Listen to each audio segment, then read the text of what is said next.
আসসালামু আলাইকুম। কেমন আছেন সবাই? আশা করি সবাই ভালো আছেন, সুস্থ আছেন। তো আল্লাহর রহমতে আমরাও ভালো আছি, সুস্থ আছি। তো চলে আসলাম নতুন আর একটা দিনে, নতুন আর একটা ভিডিও নিয়ে। তো আজকে আপনাদের সাথে আমি দুপুরে রান্না বান্না থেকে ভিডিওটা শুরু করলাম। তো এখানে আজকে আমি মিষ্টি কুমড়া দিয়ে মাছ রান্না করব। আর পেঁয়াজ কলি, সেটা আমি আলু টমেটো দিয়ে ভর্তা বানাবো।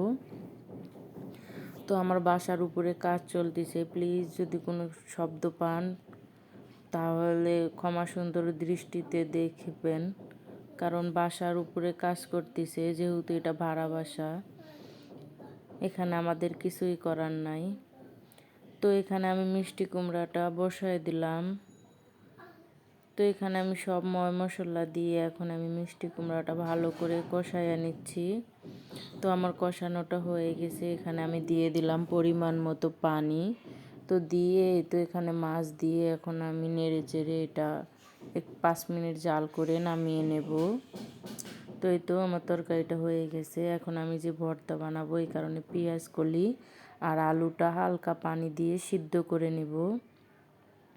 তো এই তো দেখেন বলক চলে আসছে, আর আমার পেঁয়াজ কলিটা ওই পানিটা শুকালে আমি এটা নামিয়ে নেব।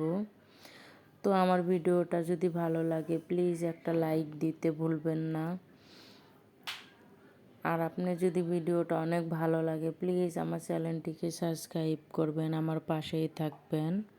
আর আপনি যদি আমার ভিডিওটা ফেসবুক থেকে দেখেন তো প্লিজ আমাকে ফলো দিবেন।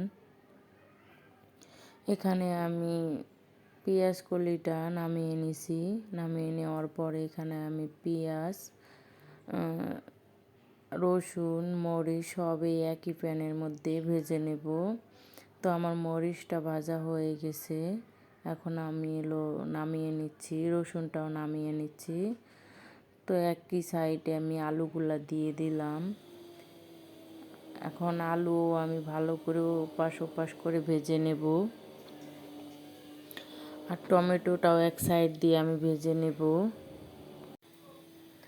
তো আমার আলুটাও কিন্তু একটু লাল লাল করে ভাজা হয়ে গেছে। তো আলুটা আমি নামিয়ে এখন আমি এর মধ্যে হালকা একটু তেল দিয়ে তো ঢাকনা দিয়ে ঢেকে ঢেকে টমেটোটাও সিদ্ধ করে নেব।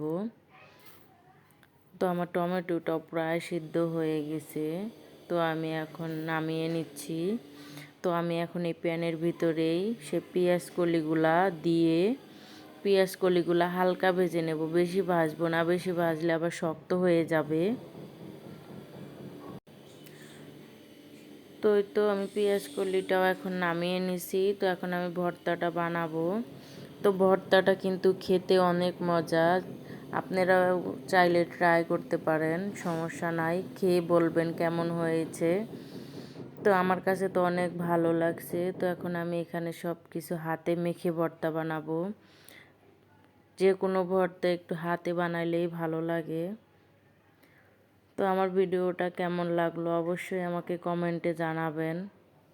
আমার ভিডিও যদি কোথাও কোনো ভুল ত্রুটি থাকে আমাকে প্লিজ কমেন্টের মাধ্যমে জানাবেন, আমি অনেক খুশি হব। তো এই ছিল আজকে আমার ভিডিও, আপনাদের কাছে কেমন লাগছে অবশ্যই জানাবেন। সবাই ভালো থাকবেন, সুস্থ থাকবেন। আল্লাহ হাফেজ।